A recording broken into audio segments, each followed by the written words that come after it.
Good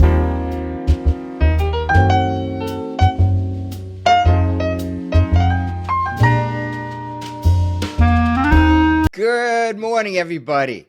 According to the official timekeeping system of the United States of America, my Verizon cell phone, it's an Apple 15 and it's not paid off.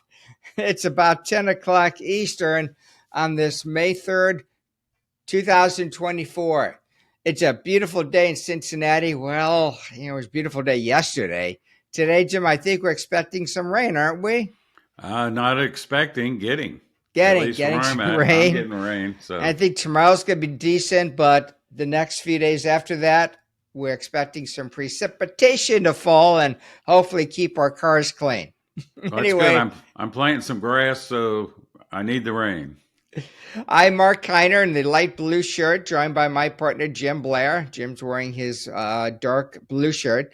We are based out of Cincinnati, Ohio. Our company is Premier Social Security Consulting. First of all, just so you know, this is a podcast called Social Security Talk, and our company provides Social Security consulting and education services throughout the country, plus District of Columbia. We offer the National Social Security Advisor Certificate. After advisors take our training and pass a test, they earn our certificate.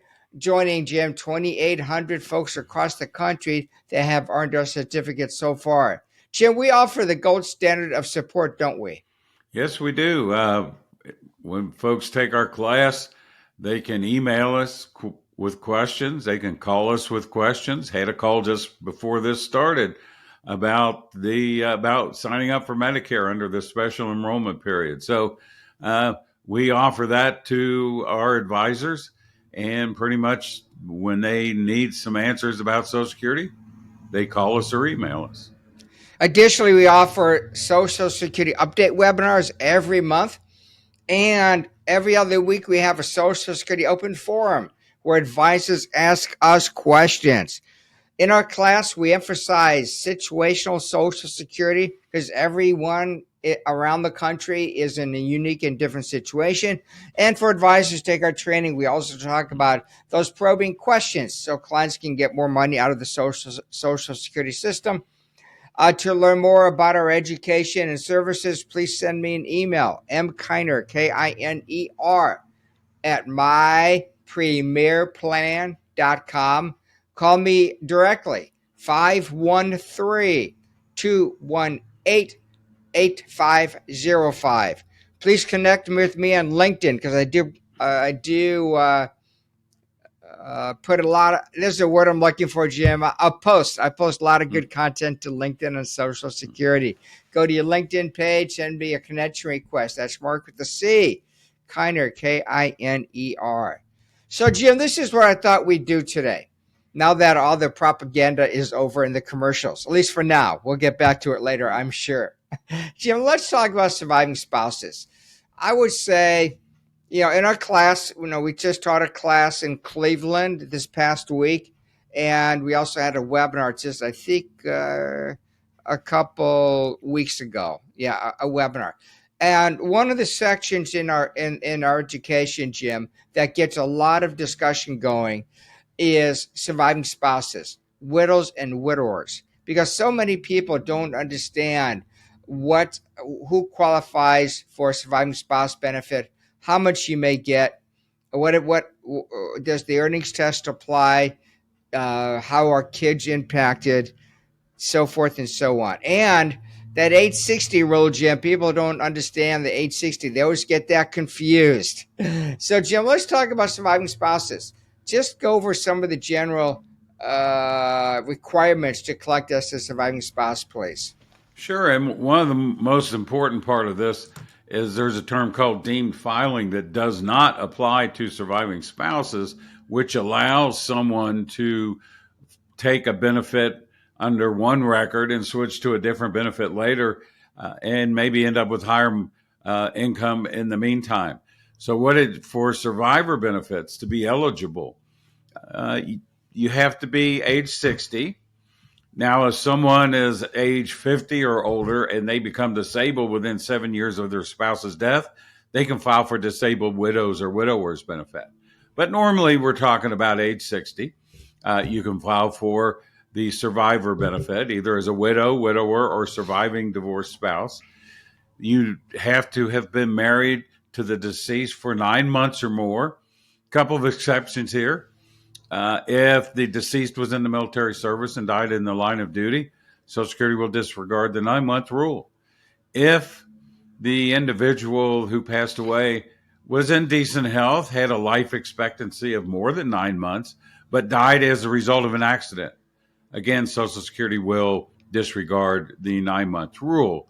So there are some exceptions to that, but basically, married 9 months or more. If it's a divorced spouse, so a surviving divorced spouse, then duration of marriage is 10 years. So if you're divorced from the deceased individual, you had to be married to them for 10 years, and then you could draw a surviving divorced spouse from their record. Jim, a question always comes up. One question is, how do you find out what type of document should you request from the Social Security Administration to find out what your benefit may be as a surviving spouse?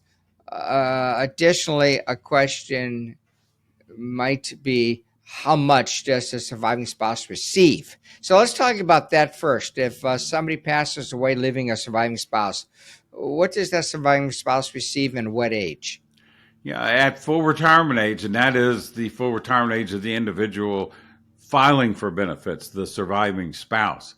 They are eligible for 100% of what the deceased was receiving or eligible to receive.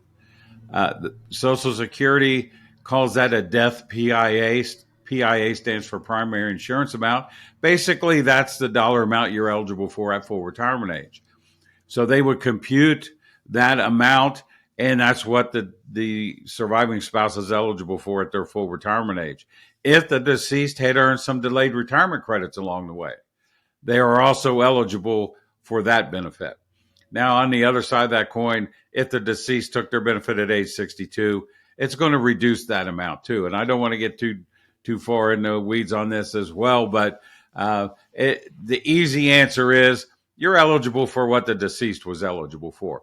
If they passed away several years ago, then you would apply all the cost of living adjustments that have occurred since they passed away. So we need to look at what the individual was receiving or eligible to receive.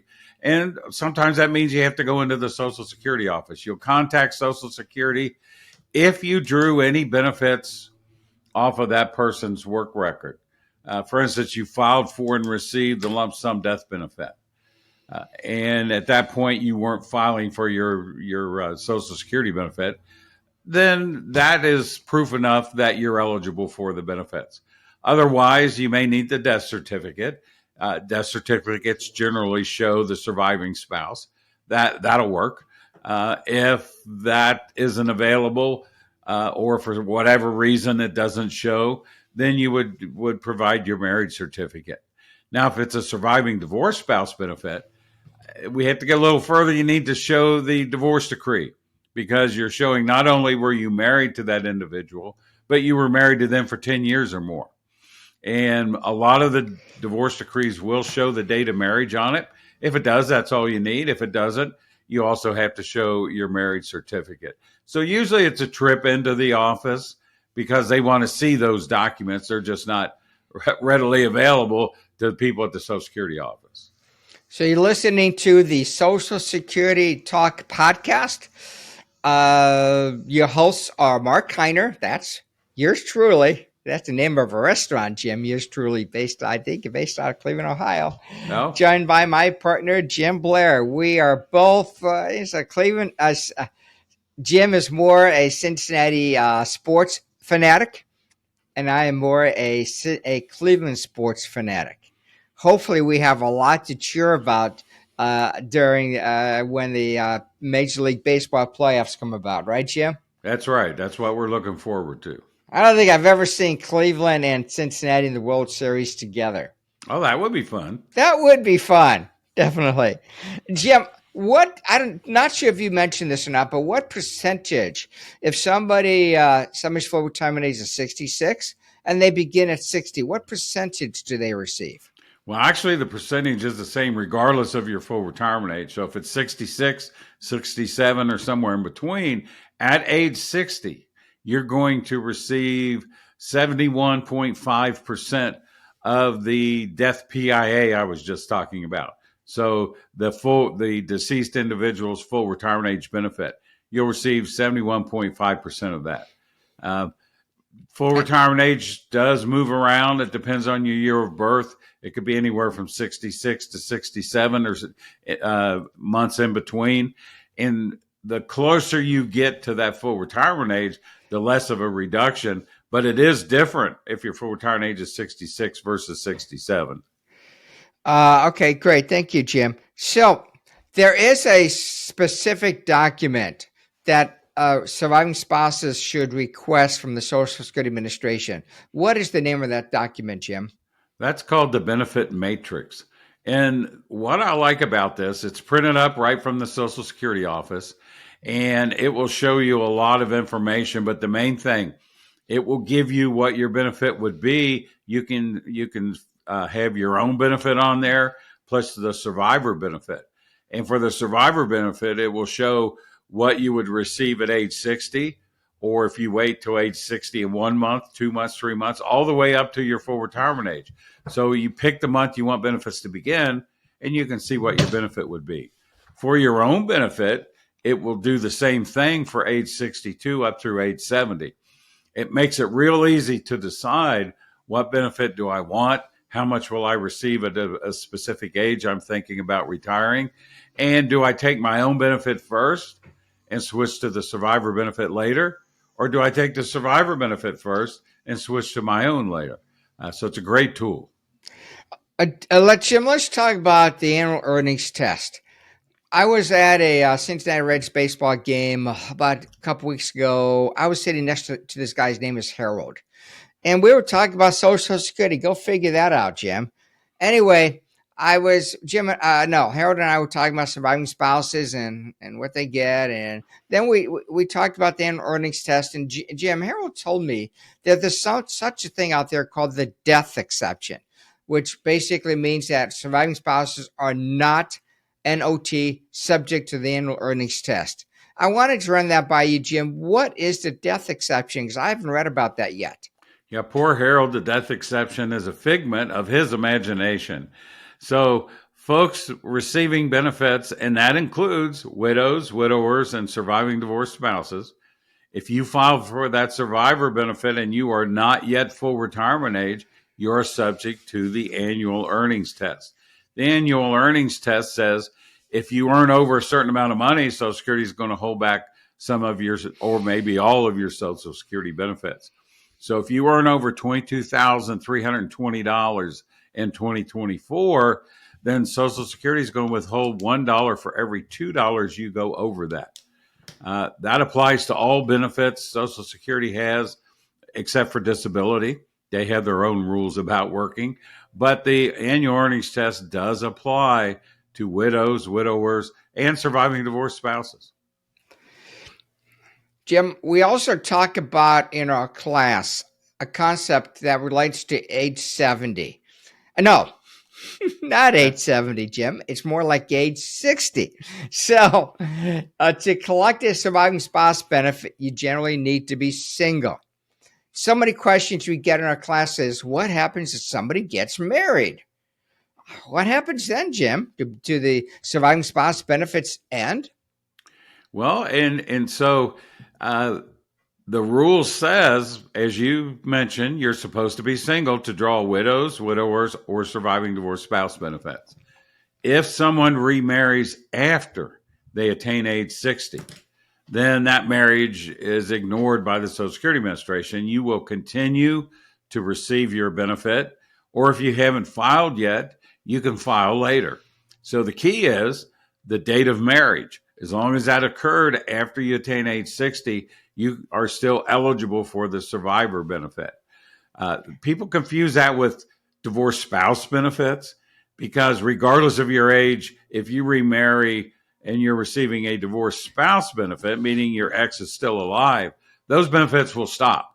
But this age 60 rule does apply for the survivor benefit. So you're saying, Jim, that if there's an ex-spouse out there that's collecting off of a living ex-spouse, and then the person collecting off of the other spouse gets remarried at maybe age 61, their benefits off their living ex-spouse will stop. There's no age 60 rule for living ex-spouses, right, Jim? That is correct. Another question we get too along those lines: it doesn't matter the marital status of your ex; they can be married to someone, and you can still draw off of their work record if you meet all the other requirements. Jim, let's discuss children. Sometimes a parent passes away leaving a child. I do understand that surviving children are also eligible for a Social Security benefit off of a deceased parent. Is that correct? That is correct. Assuming the parent has enough work under Social Security covered employment and they pass away, a minor child under the age of 18, if that child is between the age of 18 and 19, if they are still a full-time student in high school, or if the child becomes disabled before the age of 22, and in all of these cases, they're not married, then they can draw benefits off of their deceased parent's work record. Technically, they could draw off of a retired parent or a disabled parent's work record too, but since we're talking about survivor benefits, they would receive 75% of that deceased parent's full retirement age benefit, or that PIA we were talking about. So surviving children are eligible, like Jim said, single up to the age of 18, and then benefits will continue for up to the age of 19 if still in high school. So children may be eligible also. The problem is that we've got this nasty provision called the family maximum. So if you have not an ex-spouse, but if you have a surviving spouse and two children drawing off of the deceased record, then the family maximum will limit the amount of benefits to be received by each of them. So the family maximum applies to 3 people or more are collecting off of a deceased work record. If it's 2 people, like a surviving spouse and a child, there's no family maximum issue. But 3 people, then there very well will be, and you just have to know that. Jim, when I was doing taxes, I had a young couple, husband and wife and 2 young kids, as tax clients. One day, the husband was out skating his hockey game, and he had heart issues, and he just collapsed on the ice, and he died, leaving a wife and 2 kids. So the children that were pretty young, I'm going to say 10, I don't really know at this point, they definitely received a child's benefit. The surviving spouse did not apply because she knew that the surviving spouse, if she were to have applied, and this would have been for a child and care benefit because she wasn't age 60, but she was taking care of kids under the age of 16. If she would have applied for the child and care benefit, Jim, then all 3 would have received less than if they would have all received, correct me, Jim, but they would have received the same dollar amount, but the kids would have gotten less, so it wouldn't have helped any. Did I say that right, Jim? Well, right. They would have taken the family maximum and divided it by 3, and that's what each of them would have received. And that's the way it would have stayed until one of them dropped off. So if both of the kids, if they were twins and they both reached age 16 at the same time, mom drops off and the kids stay on until they're 18. Or when the youngest one reaches 16 and mom drops off. So the point being, if there's 2 or less, then you receive what's called your original benefit, your full amount that you're eligible for. If there's 3 or more, then you're affected by the family maximum. So, Jim, let's review those options that surviving spouses have again. And I'll go ahead and do that. You've been doing a lot of talking during this podcast. So anyway, so if you have a surviving spouse, if you're one out there, or you're an advisor and you've got surviving spouses as clients, so here are the options. Jim mentioned that deemed filing does not apply to surviving spouses. Deemed filing requires you to take any benefit you're eligible at the time of filing, or any time that even exists, It could be after filing, and that's not a good thing. So surviving spouses are not subject to deemed filing. So surviving spouse can collect their own benefit, own retirement benefit, as early as age 62, and then switch to the surviving spouse benefit at their full retirement age. Or they can begin the surviving spouse benefit at age 60, take that reduction of 28.5%, and then they could wait until age 70 to collect their own benefit, and they got all of those delayed retirement credits. So it's very important for the advisors to understand the options available to surviving spouses. Because if you think that deemed filing applies, then you're going to give your client bad or erroneous advice. Definitely in a surviving spouse situation, when I get a phone call from a client or a prospect, and we talk about surviving spouses, I always tell them to contact Social Security and obtain that benefit matrix report, because that's just so important. That saves a lot of time. We cannot, Jim, are you able to figure out somebody's surviving spouse benefit they might be eligible for?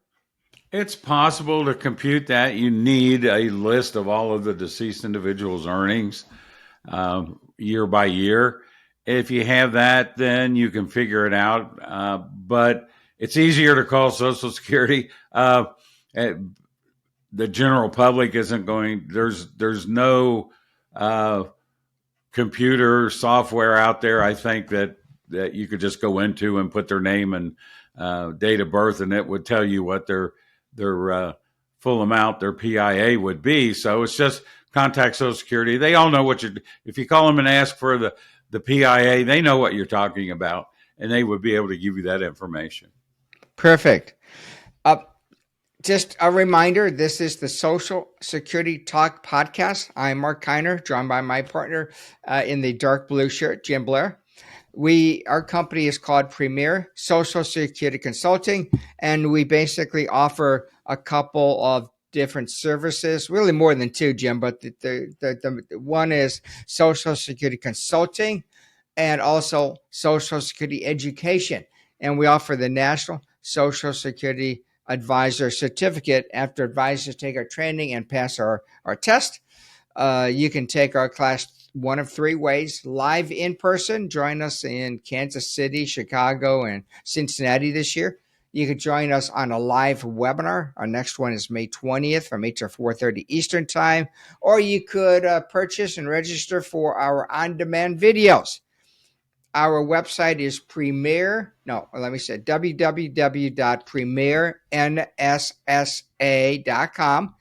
You can contact me, Marc Kiner. That's Marc with a C. My email address is mkiner, Kiner, at mypremierplan.com. My phone number is 513-218-8505. Jim, myself, and Harold. Harold is a big part of our class. We always have a great time when we teach our Social Security classes. There's no doubt about it.